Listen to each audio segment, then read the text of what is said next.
आज हम लोगों को पढ़ना था सक्षम परपोषी आतिथेय।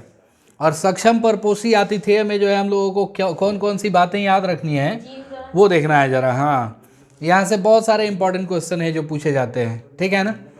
3 चीज़ें हम लोग देखेंगे। एक तो जीवाणुओं में अगर हम लोग अपना पुनर्योगज डीएनए प्रवेश कराना चाहते हैं तो कैसे प्रवेश कराएं, ठीक है ना, ये चीज़ें देखना होगा। देखिए, हम लोग जानते हैं डीएनए कैसा होता है, जलरागी। जलरागी को इंग्लिश में हम लोग क्या कहते हैं, हाइड्रोफिलिक। समझ में आया ना, अर्थात डीएनए जो है वो जल से क्या हो जाता है, चिपक जाता है। समझ में आया ना, जल को आकर्षित करता है। और हाइड्रोफिलिक प्लस उसके साथ साथ नेगेटिव चार्ज होता है। डीएनए पे कौन सा चार्ज होता है, नेगेटिव चार्ज। ये सब बातें जो लोग पढ़े रहते हैं ना क्लास में, तो डीएनए नेगेटिव चार्ज है, हम लोगों ने कई बार सुना है, पूरे साल भर में जो है कई बार हमने सुना है, हमारे मन में वो चीज़ें चली जाती हैं। अगर उसी तरह का क्वेश्चन आ जाता है एग्ज़ाम में तो वही जो है बन जाता है आराम से। जो लोग जो है नहीं पढ़े होते हैं, ठीक है, या एक बार 2 बार रिपीट किए होते हैं, उनके साथ परेशानी होती है, चीज़ें निकल जाती हैं दिमाग से। लेकिन जो लोग बार बार रिपीट किए हैं उनको तो याद रहता है। ये बातें हम लोगों ने कई बार पढ़ी है कि डीएनए हाइड्रोफिलिक होता है प्लस उसके साथ साथ क्या होगा, नेगेटिव चार्ज होगा, ठीक है ना। तो अब हम लोगों को याद हो चुका है ये। जीवाणु को प्लाज्मिड लेने के लिए बाध्य करने से पूर्व यह आवश्यक है कि जीवाणु कोशिका को डीएनए लेने हेतु सक्षम बनाया जाए। मान के चले हम लोग एक पुनर्योगज डीएनए बना चुके हैं, समझ में आया ना, पुनर्योगज डीएनए, ध्यान से समझेंगे, पुनर्योगज डीएनए हमने बना दिया है। अब इस डीएनए को एक जीवाणु कोशिका में प्रविष्ट कराना है। जीवाणु कोशिका में क्या कराना है, प्रविष्ट कराना है। तो जीवाणु कोशिका में प्रविष्ट कराने के लिए जीवाणु कोशिका को डीएनए लेने हेतु सक्षम बनाना होगा ना, डीएनए को एक्सेप्ट करने लायक बनाना होगा, ठीक है। तो वो कैसे किया जाता है देखेंगे हम लोग। इसमें यूज किया जाता है द्विसंयोजन धनायन का, डाईवैलेंट कैटायन। किसका यूज करेंगे, डाईवैलेंट कैटायन, जैसे कि कैल्शियम हो गया, मैग्नीशियम हो गया। कैल्शियम पे कितना चार्ज होता है, कैल्शियम का परमाणु संख्या बताएं जरा हम लोग। 20 होता है कैल्शियम, ठीक है ना। और इलेक्ट्रॉनिक विन्यास निकालेंगे तो कितना हो जाएगा, 2 8 8 2 हो जाएगा। यानी आखिरी कक्षा में कितने इलेक्ट्रॉन, 2 इलेक्ट्रॉन। यानी 2 इलेक्ट्रॉन ये देगा या 6 लेगा, 2 दे देगा, 2 दे देगा। इसका मतलब कि इस पे कौन आएगा, कैटायन आएगा। समझ में आया ना। तो कैटायन कितना पीस आएगा, 2 कैटायन आएगा। उसी तरह अगर हम लोग Mg की बात करें, Mg पे भी क्या आएगा, कैटायन ही आएगा। समझ में आ रहा है ना, Mg पे भी कैटायन ही आएगा। तो ये ऐसे चीज़ों का यूज़ किया जाता है। जीवाणु की जो कोशिका भित्ति होती है ना, जीवाणु पे कोशिका भित्ति होती है कि नहीं, बताएं जरा हम लोग। तो जीवाणु की कोशिका भित्ति को, समझ में आ रहा है ना, देखें हम लोग, जीवाणु की कोशिका भित्ति को, ठीक है ना, क्या किया जाता है, संसाधित किया जाता है। किसके साथ, कैल्शियम के साथ या मैग्नीशियम के साथ। वो डाईवैलेंट कैटायन होना चाहिए। डाईवैलेंट कैटायन से जो है ट्रीट किया जाता है। ये किसके लिए बात बता रहे हैं हम लोग, जीवाणु के लिए। चीज़ें याद रखेंगे, जीवाणु के लिए पूछता है। तो जीवाणु को पूछेगा क्वेश्चन कि जीवाणु को बताइए कैसे हम लोग आतिथेय बनाएंगे, सक्षम परपोषी आतिथेय बनाएंगे। तो सबसे पहले उसकी कोशिका भित्ति को हम लोग किससे ट्रीट करेंगे, बताएं। हाँ, द्विसंयोजन धनायन से ट्रीट करेंगे। द्विसंयोजन धनायन से संसाधित किया जाता है। ऐसा कर देने से क्या होगा, इसकी कोशिका भित्ति में अनेकों छिद्र हो जाते हैं। क्या हो जाते हैं इसकी कोशिका भित्ति में, बताएं जरा हम लोग। अनेकों छिद्र हो जाते हैं। ये देखें, कोशिका भित्ति में क्या हो जाएगा, छिद्र हो जाएगा। समझ में आ रहा है ना, किसकी कोशिका भित्ति में छिद्र हो जाएगा, जीवाणु की कोशिका भित्ति में छिद्र हो जाता है। समझ में आया ना। अब जब जीवाणु की कोशिका भित्ति में छिद्र हो गया है, अब उसके बाद जो है हम लोग जो है डीएनए को इन छिद्रों से प्रवेश करा सकते हैं, प्रवेश कराने में मदद मिलती है। लेकिन उसके बावजूद भी अभी 2-3 काम हम लोगों को करना बाकी है। कौन कौन काम करना बाकी है, सबसे पहले ऐसी कोशिकाओं को पुनर्योगज डीएनए के साथ पहले क्या किया जाता है, आइस ट्रीटमेंट किया जाता है, आइस ट्रीटमेंट दिया जाता है। ये बात हम लोग पढ़े थे कि नहीं, कि पहले उसको रखेंगे किस पे, बर्फ पे। बर्फ के पे रखने के बाद जो है उसको क्या करेंगे, हीट शॉक करेंगे, हीट शॉक देंगे हम लोग। समझ में आ रहा है ना, किसका शॉक, हीट शॉक। और हीट शॉक के बाद फिर किस पे रखेंगे, आइस पे। याद आ रहा है? ये चीज़ें हम लोग पढ़े थे ना पहले, बर्फ पे। पहले जो है हम लोग किसका ट्रीटमेंट देंगे? आइस का। आइस के बाद फिर किसका? हीट शॉक, और फिर जो है आइस का। तो दोनों को, इस प्लाज्मिड को और जीवाणु को, दोनों को जो है क्या करना होगा? बर्फ पे रखना होगा। तब पुनर्योगज डीएनए को उन कोशिकाओं में बलपूर्वक प्रवेश कराया जाता है। ठीक है ना? बलपूर्वक प्रवेश कराया जाता है। इसके बाद उन्हें थोड़े समय के लिए 42 डिग्री सेल्सियस पर, ये देखें तापमान याद रखेंगे हम लोग, ये तापमान पूछा जाता है। ताप प्रघात, ताप प्रघात, ये हीट शॉक को हम लोग अंग्रेजी में कहते हैं क्या चीज़? ताप से प्रघात। ठीक है ना? यानी ताप से आघात करना, ताप से जो है आघात करना है। तो ताप से आघात करने के लिए ये क्वेश्चन स्पेशली पूछा जाता है कि बताइए जीवाणु की कोशिका को कितना डिग्री पर ताप प्रघात किया जाता है? तो ये टेम्परेचर हम लोग कितना याद रखेंगे? 42 डिग्री सेल्सियस। कितना पर? 42 डिग्री सेल्सियस। और फिर वापस इसे हम लोग कहाँ रख देंगे बताएं? बर्फ़ पे रख देंगे। बर्फ़ पे रखेंगे, फिर ये ठंडा हो जाएगा। ठंडे होने पे सारी चीज़ें जो होती है वो सिकुड़ जाती हैं या फैल जाती हैं? सिकुड़ जाती हैं। और गर्म करने पे क्या होता है? फैल जाती हैं। जब हम लोग इसको ठंडा करके फिर वापस गर्म करेंगे ना, तो ये छिद्र जो है और फैलेंगे, और ये हमारा डीएनए जो है एक्सेप्ट करने के लिए रेडी हो जाएगा। समझ में आ रहा है ना? एक्सेप्ट करने के लिए रेडी हो जाता है। अब फिर जब हम लोग ठंडा करेंगे तो वापस से क्या हो जाएगा? सिकुड़ जाएगा। डीएनए हमारा बाहर निकलने का चांस खत्म हो जाता है। तो इस तरह से हम लोग किसको आतिथेय बनाते हैं बताएं? कॉम्पिटेंट होस्ट ऐसे कैसे किसको बनाया जाता है? जीवाणु को। किसको बनाएंगे? जीवाणु की कोशिका को। तो ये चीज़ें हम लोग घर पे देख लेंगे इसको। ये जीवाणु की कोशिका हो गया। एक बार फिर से स्टेप बताएं जरा। जीवाणु की कोशिका को परपोषी आतिथेय बनाने के लिए जो है क्या किया जाता है? डाइवेलेंट कैटायन से हम लोग ट्रीट करते हैं। क्या हो जाता है ऐसा करने से? उसके कोशिका भित्ति में छिद्र हो जाता है। ठीक है? और उसके बाद क्या करेंगे? उसके बाद 3 काम करेंगे। पहले बर्फ़ पे रखेंगे, फिर जो है उसको हीट शॉक देंगे, हीट शॉक के बाद फिर बर्फ़ पे रखेंगे। समझ में आ गया ये?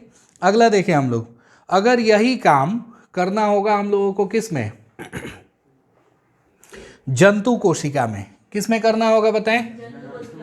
ये देखें, जंतु कोशिका में अगर यही काम करना है, अर्थात एक जंतु की कोशिका है और उस जंतु कोशिका में हम लोग अपना वांछित डीएनए डालना चाहते हैं। जो हमने प्लाज्मिड बनाया है, रिकॉम्बिनेंट डीएनए बनाया है हमने, उस रिकॉम्बिनेंट डीएनए को हम लोग किस में डालना चाहते हैं बताएं? जंतु कोशिका में।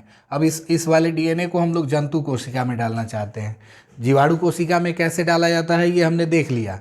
जंतु कोशिका में कैसे डालते हैं अब देखना है हम लोगों को। तो देखें हम लोग विजातीय डीएनए को, ठीक है ना, जंतु कोशिका में प्रवेश कराने के लिए हम लोग किसका उपयोग करते हैं? सूक्ष्म अंतःक्षेपण अर्थात माइक्रो इंजेक्शन का उपयोग किया जाता है। तो सवाल इसका कई तरीके से पूछता है, लेकिन हमें ये याद होना चाहिए कि जंतु कोशिका में अपने वांछित डीएनए को प्रवेश कराने के लिए सूक्ष्म सुई का उपयोग किया जाता है। किसका उपयोग किया जाता है? माइक्रो माने सूक्ष्म, इंजेक्शन माने सुई। ठीक है? इसको शुद्ध हिंदी में हम लोग कह लेंगे क्या चीज़? सूक्ष्म अंतःक्षेपण। किसका प्रयोग करेंगे? सूक्ष्म अंतःक्षेपण का प्रयोग करेंगे।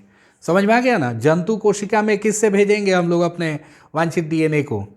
माइक्रो इंजेक्शन के द्वारा। समझ में आ रहा है ना? माइक्रो इंजेक्शन के द्वारा। अब देखें, ये तो था जंतुओं में।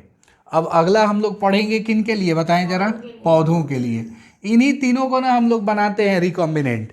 इन्हीं तीनों के डीएनए को हम लोग बदलते हैं। बायोटेक्नोलॉजी में यही 3 चीज़ों के बारे में सिखाया गया है कि जीवाणुओं को कैसे बदले, जंतुओं को कैसे बदले और पौधों को कैसे बदले। तो इन 3 चीज़ों को बदलने के लिए सीखना है हम लोगों को। तो जीवाणुओं के बारे में ऊपर सिखाया गया, जंतुओं के बारे में यहाँ बता दिया गया। किसका यूज़ करेंगे? माइक्रो इंजेक्शन का। अब पौधों के लिए देखते हैं हम लोग क्या करते हैं। पौधों के लिए थोड़ा सा स्पेशल ट्रीटमेंट देना होता है, और वो स्पेशल ट्रीटमेंट जो है दिया जाता है किससे बताएं? सोना, गोल्ड, नहीं तो क्या? टंगस्टन। ठीक है ना? ध्यान से सुनेंगे। पौधों के लिए उपयोगी कोशिकाओं पर डीएनए से विलेपित स्वर्ण या टंगस्टन के उच्च वेग सूक्ष्म कणों से बमबारी की जाती है, बम्बार्डिंग की जाती है। और ये बमबारी कराने के लिए हम लोग किसका उपयोग करते हैं? बायोलिस्टिक गन या जीन गन का उपयोग हम लोग करते हैं। समझ में आ रहा है ना? तो माइक्रो इंजेक्शन, सूक्ष्म सुई से किसको परपोषी आतिथेय बनाते हैं हम लोग? जीवों की, जंतुओं की कोशिका, ठीक है। सूक्ष्म जीवों की कोशिका के लिए हम लोग क्या करते हैं? पहले उसको द्विसंयोजी कैटायन से संसाधित करते हैं, फिर उसको आइस पे रखेंगे, फिर उसको हीट करेंगे। हीट कितना पे करेंगे? 42 डिग्री। और फिर उसके बाद वापस क्या करेंगे? आइस पे रखेंगे। वही जंतुओं की कोशिका के लिए माइक्रो इंजेक्शन का उपयोग करेंगे, और पौधों के लिए जीन गन या बायोलिस्टिक गन। लेकिन जीन गन या बायोलिस्टिक गन से मतलब जो है भेजने से पहले उस डीएनए को हम लोग अपने प्लाज्मिड को जो है ना, किससे लेपित कर देते हैं बताएं? हाँ, सोना या टंगस्टन। तो ये जो है इम्पॉर्टेंट है। ये पूछता है कि बताइए किस धातु से जो है उसको लेपित किया जाता है, डीएनए को किस से लेपित किया जाता है? तो हम लोग क्या बताएंगे? सोना या टंगस्टन। इससे डीएनए को लेपित करके और उसके बाद जो है क्या करेंगे? हाँ, कोशिका में स्थानांतरित करेंगे, ठीक है ना। तो अंतिम विधि जिसमें अहानिकारक रोगजनक संवाहक का उपयोग किया जाता है, इन संवाहकों को कोशिकाओं को संक्रमित करने दिया जाता है जब ये पुनर्योगज डीएनए को परपोषी में स्थानांतरित कर देते हैं, ठीक है ना। ये एक अलग जो है टॉपिक दिया है जिसमें अहानिकारक रोगजनक जो है ना उनको बदला जाता है। तो ये भी जीवाणुओं से मिलता जुलता है। तो ये हो गया 3 विधि। यहाँ 3 विधियाँ हमने याद करनी है। कौन कौन? एक जीवाणुओं को कैसे परपोषी आतिथेय बनाया जाता है, एक जंतुओं को और एक पौधों को, ठीक है ना। द्विसंयोजी धनायन का उपयोग किस में करते हैं? जीवाणुओं के लिए। और एक और है टंगस्टन या स्वर्ण का उपयोग किसके लिए?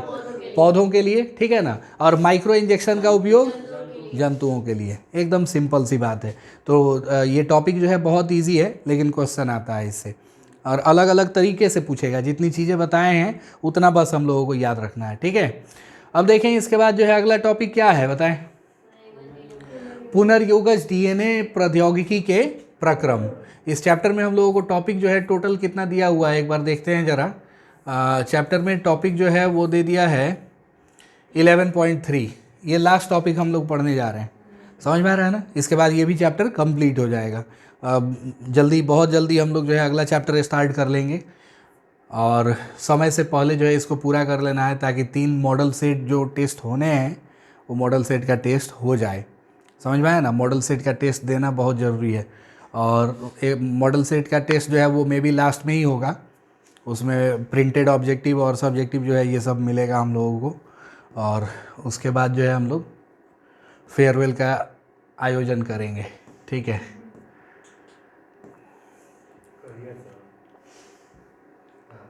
संडे को, अभी 3 संडे को टेस्ट होना है। 3 संडे, ये जनवरी में 3 संडे लगातार टेस्ट चलेगा, ठीक है। ये वाले संडे को भी टेस्ट होगा, इसके बाद वाले को भी और उसके बाद वाले को भी, क्योंकि 3 यूनिट अभी और टेस्ट लेना बाकी है, ठीक है ना। हाँ, और उसके बाद फाइनल एक और संडे होगा, तो उस संडे में शायद फेयरवेल हो रहा है। तो ये चारों संडे हम लोगों के लिए इम्पोर्टेंट है। देखें, पुनर्योगज डीएनए प्रौद्योगिकी के प्रक्रम, समझ में आ रहा है ना। तो आई लग रहा है सब लोग जो है फेयरवेल मतलब 1 जनवरी ज़्यादा ही मना लिए हैं, ठीक है। इसीलिए 1 जनवरी के पहले जो है पढ़ा दिया गया था चैप्टर 8, जिसमें हम लोग ड्रग्स और एल्कोहल के बारे में पढ़े थे। लेकिन फिर भी कुछ लोगों को समझ में नहीं आता है, ठीक है, उनके साथ अनहोनी हो जाती है, ठीक है ना। इसलिए कहा गया है कि उतना ही लें गिलास में कि घर वाले ना निकले तलाश में। समझ में आया ना। देखें, पुनर्योगज डीएनए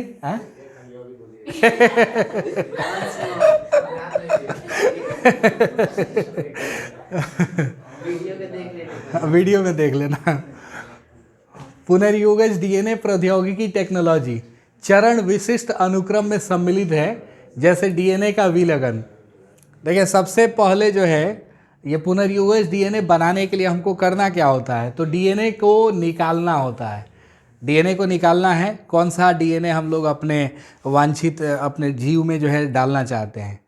समझ में आ रहा है ना। जैसे इसेरिचिया कोलाई है, तो इसेरिचिया कोलाई में अगर हम लोग इंसुलिन बनाने वाला जीन जोड़ना चाहते हैं तो इंसुलिन बनाने वाला जीन खोज के और इसमें लगाना होगा, पहले निकालना होगा उस डीएनए को। जैसे इंसुलिन बनाने वाला जो जीन है वो मनुष्य के पैंक्रियाज से निकाला गया है, अग्नाशय से, ठीक है ना। अल्फा कोशिका की बीटा कोशिका, हमारे अग्नाशय में 2 प्रकार की कोशिकाएं होती हैं, अल्फा कोशिकाएं ग्लूकागॉन और बीटा कोशिकाएं इंसुलिन, ठीक है। बीटा कोशिकाएं इंसुलिन, अल्फा कोशिकाएं glucagon. Glucagon blood sugar level को बढ़ाता है और इंसुलिन ब्लड शुगर लेवल को घटाता है। तो कौन जरूरी है, इंसुलिन या ग्लूकागॉन? इंसुलिन जरूरी है, पूरा घटा के लो कर देगा, एनर्जी हम लोगों की डाउन हो जाएगी पूरी। हाँ, दोनों ही जरूरी है, दोनों का बैलेंस होना जरूरी है। बैलेंस, ना इंसुलिन ज़्यादा होना चाहिए ना ग्लूकागॉन ज़्यादा होना चाहिए, ठीक है ना, दोनों का बैलेंस बना होना चाहिए। तो ये पहला स्टेप हो गया डीएनए का विलगन। उसके बाद जो है क्या चीज़, डीएनए का खंडन, और फिर उसके बाद डीएनए खंड का संवाहक से क्या चीज़, बंधन, ठीक है ना। और पुनर्योगज डीएनए का परपोषी में क्या चीज़, स्थानांतरण, ठीक है ना। और उसके बाद जो है हो जाएगा परपोषी कोशिकाओं का माध्यम में व्यापक स्तर पर संवर्धन और वांछित उत्पाद का निष्कर्षण। ये सब काम कर लिए, हम लोगों का बायोटेक्नोलॉजी पूरा हो गया। तो रिकॉम्बिनेंट डीएनए टेक्नोलॉजी में इतने सारे प्रोसेस इन्वॉल्व हैं, शामिल हैं, ठीक है। इसके बाद देखें हम लोग पहला टॉपिक स्टार्ट करते हैं। टोटल हमने कितना उपाय पढ़ा, 4-5 पढ़ा ना हमने, चारों पांचों में जो है पहला उपाय हम लोग स्टार्ट करते हैं, आनुवांशिक पदार्थ का क्या चीज़, पृथक्करण, ठीक है ना। अब देखिए आनुवांशिक पदार्थ के पृथक्करण से जो है क्या मतलब याद रखना है हम लोगों को, क्वेश्चन क्या क्या दिया जाता है। तो सबसे पहले याद रखें इस वाले लाइन को, अगर हम लोगों को कोई बढ़िया सा डीएनए मिला है और वो डीएनए जीवाणु के अंदर है, ठीक है ना, उसको हम लोग निकाल के और अपने वांछित जीव में डालना चाहते हैं, तो जीवाणु की कोशिका से डीएनए को निकालने के लिए एक एंजाइम का प्रयोग किया जाता है, नाम है उसका क्या चीज़, लाइसोजाइम। याद रखेंगे, जीवाणु की कोशिका से डीएनए निकालने के लिए कौन सा एंजाइम प्रयोग करेंगे बताएं, लाइसोजाइम प्रयोग करेंगे, ठीक है ना। दूसरा हम लोगों को याद रखने वाला है, ज़्यादा हम लोग डिटेल में नहीं जाएंगे अभी, केवल शॉर्टकट में जो इंपॉर्टेंट है वही हम लोग देखेंगे। लाइसोजाइम हो गया किसके लिए, पादप कोशिका। हम लोग जानते हैं कि पादप कोशिका पे और जीवाणु कोशिका पे दोनों पे कोशिका भित्ति होती है, तो जीवाणुओं की कोशिका भित्ति को तोड़ने के लिए किसका उपयोग, लाइसोजाइम का। उसी तरह पौधों की जो कोशिका भित्ति होती है वो सेल्यूलोज की बनी होती है, किसकी बनी होती है, तो सेल्यूलोज को ब्रेक करने के लिए हम लोग यूज कर लेते हैं किसका, सेल्यूलेज। कौन सा एंजाइम, सेल्यूलेज। पादपों की कोशिका से डीएनए को निकालने के लिए कौन सा एंजाइम प्रयोग होगा, सेल्यूलोज प्रयोग होगा। उसी तरह कवक है, कवकों पे भी कोशिका भित्ति होती है और कवकों की कोशिका भित्ति काइटिन की बनी होती है, तो काइटिन को तोड़ने के लिए हम लोग किसका उपयोग कर लेते हैं। अक्सर हम लोग जानते हैं एंजाइम का नाम जो है बहुत सोच समझ के बनाया जाता है, ठीक है ना। जीवाणुओं का एक नहीं मिलता जुलता है, केवल लाइसोजाइम हो गया, पॉलीसैकेराइड की उनकी भी कोशिका भित्ति बनी होती है, म्यूरिन की बनी होती है, ठीक है ना। लेकिन पौधों की कोशिका भित्ति सेल्यूलोज की बनी होती है, उसको तोड़ने के लिए कौन सा एंजाइम, सेल्यूलेज। और कवकों की कोशिका भित्ति किसकी बनी होती है, काइटिन की, तो उसके लिए हम लोग क्या करेंगे, काइटिनेज, ठीक है ना, काइटिनेज का प्रयोग करेंगे। तो इस तरह से हो गया, ये एंजाइम द्वारा संसाधित किए जाते हैं, समझ में आया ना, एंजाइम द्वारा क्या किए जाते हैं, संसाधित किए जाते हैं, ठीक है। तो ये हो गया हम लोगों का।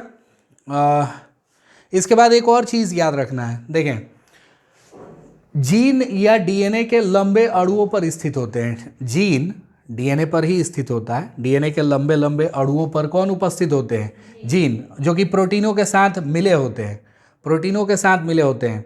आरएनए को राइबोन्यूक्लियेज से उपचारित किया जाता है। अब जब हम लोग डीएनए निकाल लिए इनकी कोशिका से, तो अगर आरएनए है तो उसको राइबोन्यूक्लियेज से उपचारित किया जाएगा। प्रोटीन है तो प्रोटीन को किस से, प्रोटीएज से, ठीक है ना। और दूसरे अणुओं को उचित उपचार द्वारा अलग कर सकते हैं। और सबसे लास्ट में हम लोग अपने डीएनए को द्रुत शीतित एथेनॉल में मिलाते हैं। किस में मिलाते हैं? Chilled ethanol. किस में मिलाते हैं? चिल्ड एथेनॉल में मिलाते हैं। चिल्ड मतलब बहुत ठंडा। ठंडे एथेनॉल में मिलाने से शोधित डीएनए अवक्षेपित हो जाता है। अवक्षेपित हो जाता है, प्रेसिपिटेट हो जाता है। देख रहे हैं हम लोग, नीचे बैठ गया है डीएनए हमारा, और उस डीएनए को स्पूलिंग द्वारा अलग किया जा सकता है। निलंबन में महीन धागों के समूह में हम लोगों को डीएनए दिखेगा। समझ में आया ना? तो यहाँ से डीएनए को निकालने की प्रक्रिया क्या कहलाती है? हाँ, डीएनए का पृथक्करण कहलाता है, लेकिन उसको एक नाम से हम लोग जानते हैं, इल्यूशन। इल्यूशन याद आ रहा है? इल्यूशन हम लोग कहते हैं इसको, ठीक है ना? अच्छा, यहाँ लिख रही है इल्यूशन हम लोग कहते हैं। किसको इल्यूशन कहते हैं बताएं? डीएनए को पृथक्कृत करना, ठीक है ना? अगला है डीएनए को विशिष्ट स्थलों पर क्या चीज? काटना। हम लोग जानते हैं डीएनए को काटने के लिए किसका प्रयोग किया जाता है? प्रतिबंधन एंजाइम, ठीक है ना? जो अलग अलग प्रकार के हम होते हैं, ये हम लोगों ने देखा है। प्रतिबंधन एंजाइमों के द्वारा डीएनए को कट करेंगे, उसके बाद अब डालेंगे किस में? कौन से जेल में? एगारोस जेल में, ठीक है ना? और वैद्युत का संचालन प्रतिबंधन एंजाइम को नियंत्रित करने में किया जाता है, ठीक है ना? डीएनए जो है हम लोग जानते हैं कैसा आवेशित अणु है, अभी फिर से एक बार पढ़ लिए हम लोग।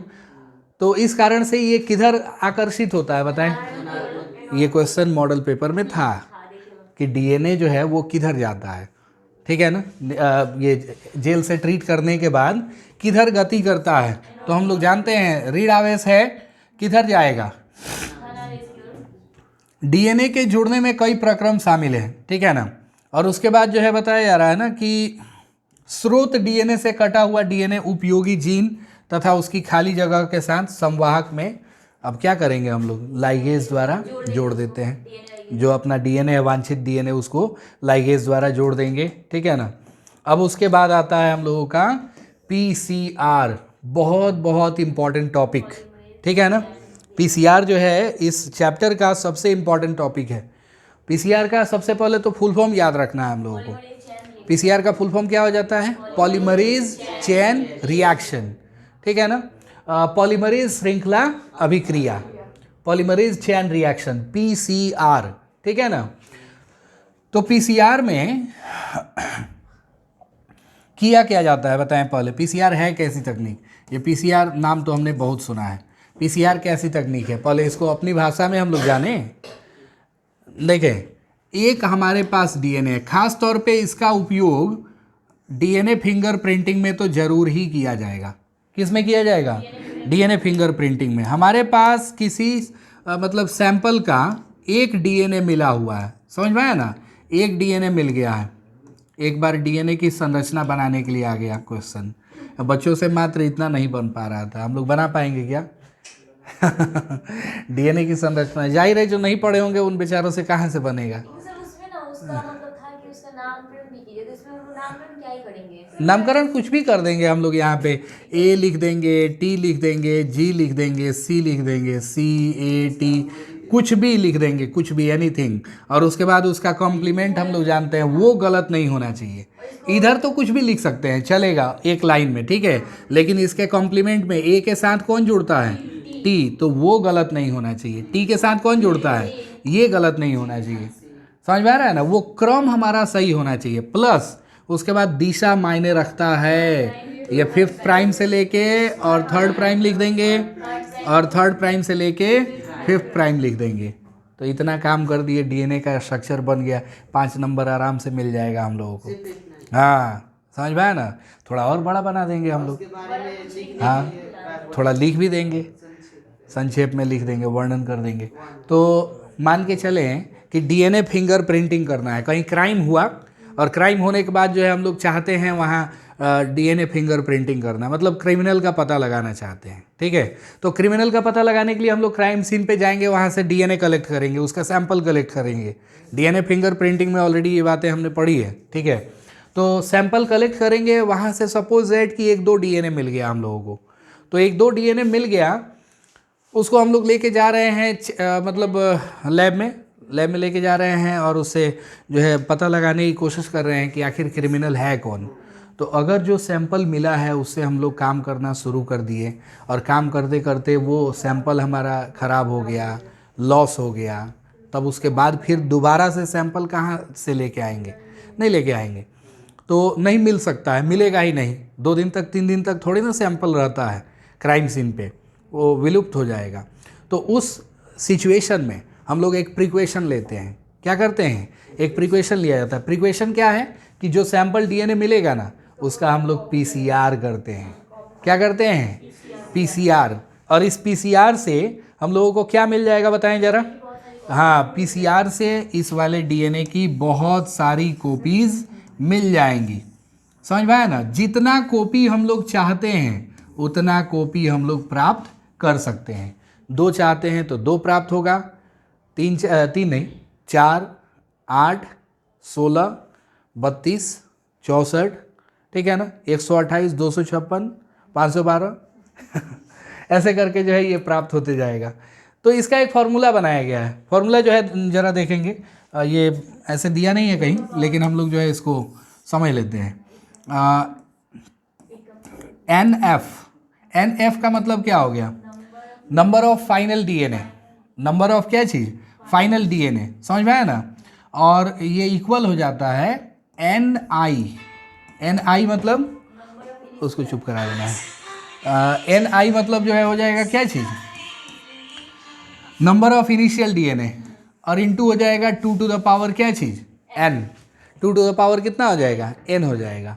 एन एफ का मतलब हो गया number of final DNA, N I का मतलब हो गया number of initial DNA, and 2 to the power N, ये एन रिप्रेजेंट करता है number of cycles of PCR.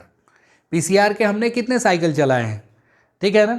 जैसे अब एग्जाम्पल में हम लोग इस फॉर्मूले को सेट करके देखते हैं, ठीक है ना? ये फॉर्मूला हम लोग एग्जाम्पल में देखते हैं। मान के चलें कि किसी क्राइम सीन से हम लोगों को जो है ना 2 सैंपल डीएनए मिला। कितना डीएनए मिला है? 2, या इसको बदल लेते हैं, 4 डीएनए मिल गया, सपोज दैट 4। समझ में आ रहा है ना? तो हमको निकालना है एन एफ निकालना है, नंबर ऑफ फाइनल डीएनए।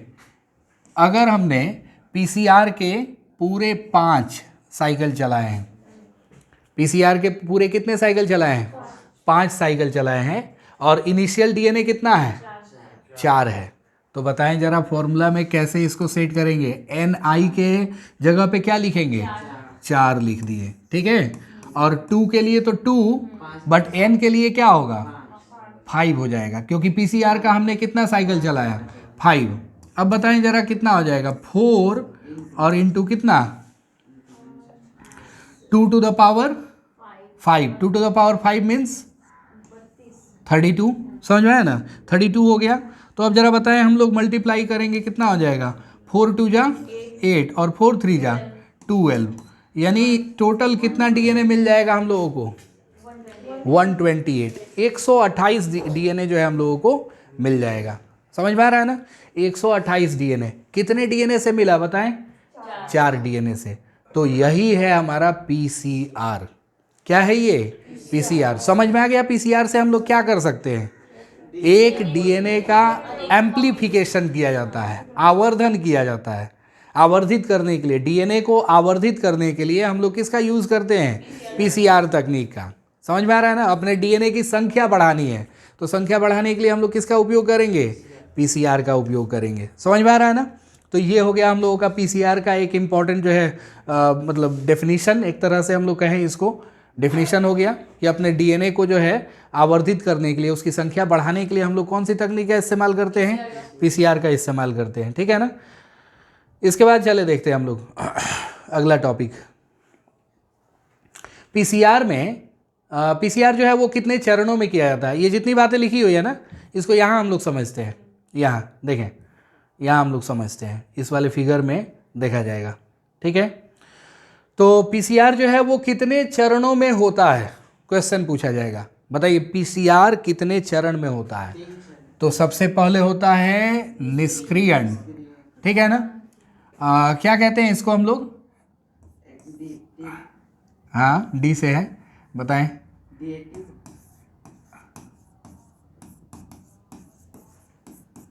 क्या कहेंगे? डीनेचुरेशन, क्या कहेंगे? डीनेचुरेशन। उसके बाद क्या है? तापानुशीलन। क्या कहेंगे इसको? एनीलिंग। क्या कहेंगे इसको? एनीलिंग। और उसके बाद क्या है? प्रसार, एक्सटेंशन। ये 3 चरण हम लोग याद रखें। कितना का है ये? 3 लाख का है। समझ में आ रहा है ना? क्योंकि ये पता है नीट में पूछ दिया है। नीट में पूछ दिया था एक बार, अभी कितना 1-2 साल पहले वाले ही पेपर में पूछा था कि आप पीसीआर के चरणों को क्रमबद्ध करके लिखें। ऑप्शन दे दिया था 4, जिसमें इसको उल्टा पुल्टा घुमा के जो है पूछ दिया था। समझ में आ रहा है ना? नीट में ये क्वेश्चन दिया था। निष्क्रियण पहले नंबर पे कौन होगा? दूसरे नंबर पे और तीसरे नंबर पे। इसका इंग्लिश नाम हम लोग एकदम याद रखें। इंग्लिश में क्या बोलेंगे? डीनेचुरेशन, सेकेंड एनीलिंग और थर्ड एक्सटेंशन। इस तरीके से जो है हम लोगों को बस सजा देना है। तो ऐसा सवाल बिहार बोर्ड में भी आ सकता है। बिहार बोर्ड में ये सब्जेक्टिव में देता है कि पीसीआर के चरणों को लिखें। तो चरणों को हम लोग उल्टा पुल्टा करके नहीं लिखेंगे। समझ में आ रहा है ना? पहले कौन? दूसरा तापानुशीलन, तीसरा प्रसारण। प्रसारण या प्रसार बोल सकते हैं हम लोग, एक्सटेंशन। ठीक है। तो डीनेचुरेशन हम लोग कहते हैं डीएनए के लड़ियों को अलग अलग करना। समझ में आ रहा है ना? डीएनए के लड़ियों को क्या करना? अलग अलग करना। क्या कहलाता है? निष्क्रियण कहलाता है। और उसके लिए हम लोग इसको हीट करते हैं। समझ में आ रहा है ना? डीएनए को हीट करेंगे, इसके बीच में जो हाइड्रोजन बंधन होता है, जानते हैं ना हम लोग हाइड्रोजन बंधन को, तो वो हाइड्रोजन बंधन टूट जाएगा। और जब हाइड्रोजन बंधन बीच का टूट जाएगा, क्षारीय युग्मों के बीच का, तो उसके बाद एक लड़ी अलग और दूसरी लड़ी अलग, दोनों लड़ियाँ अलग अलग मिल जाएंगी हम लोगों को। समझ में आ रहा है ना? दोनों लड़ियाँ अलग अलग मिल जाएंगी। तो ये प्रक्रिया जो है क्या कहलाती है? डीनेचुरेशन कहलाती है। क्या कहलाती है? डीनेचुरेशन। फिर उसके बाद होता है तापानुशीलन। ये डीनेचुरेशन की प्रक्रिया जो है लगभग कितना डिग्री पे की जाती है बताएं?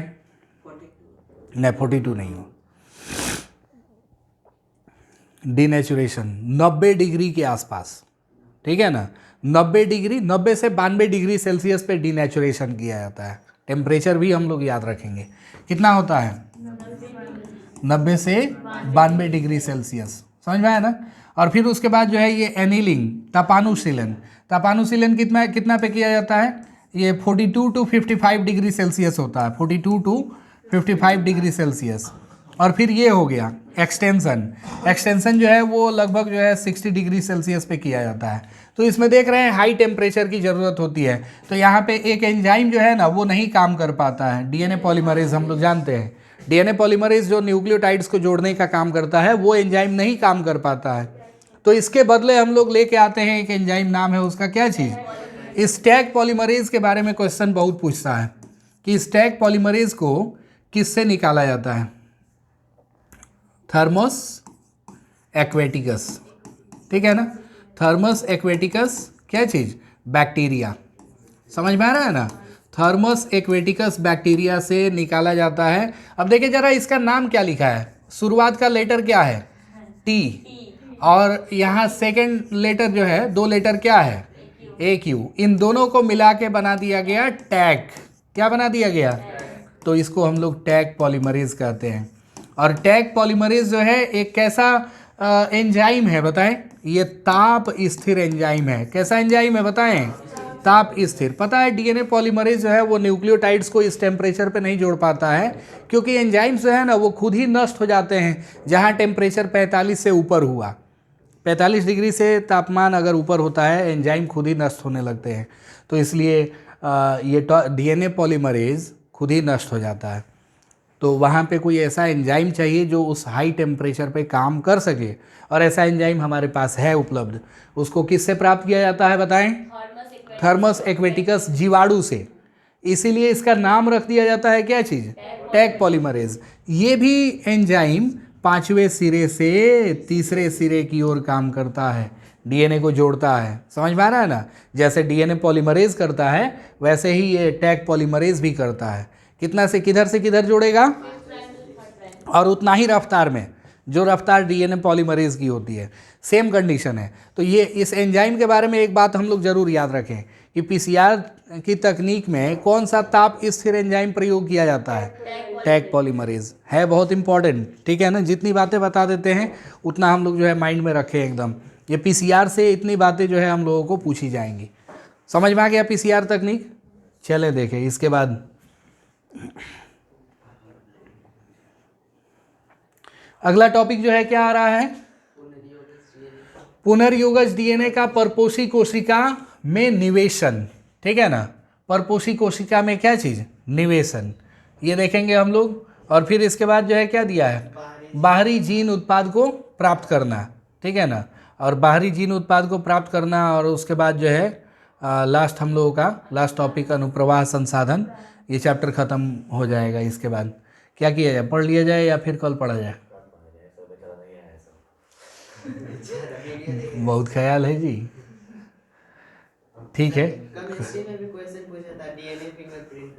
हाँ बिल्कुल, वो ये डीएनए वाला जो टॉपिक है ना, डीएनए वाला और बायोमोलिक्यूल जो चैप्टर है, देखिए हम लोग इतना इम्पोर्टेंट है, इसको लड़के लोग लाइटली लेते हैं, लाइटली नहीं लेना चाहिए। क्लास 11th के बायोलॉजी में चैप्टर नंबर 9 बायोमोलिक्यूल्स दिया हुआ है। एक बार वहाँ पढ़ाया जाता है बच्चों को कि भाई डीएनए क्या है, कैसा होता है, कौन कौन सी चीज़ें मिलके बनाती हैं, ताकि बच्चों को याद हो जाए। जब वो क्लास 12th में आते हैं, सेम चैप्टर मिलता है केमिस्ट्री में, बायोमोलिक्यूल। केमिस्ट्री में शायद सेकेंड लास्ट चैप्टर है ये, ठीक है ना, सेकेंड लास्ट चैप्टर है बायोमोलिक्यूल। तो उसमें एक बार बताया जाता है।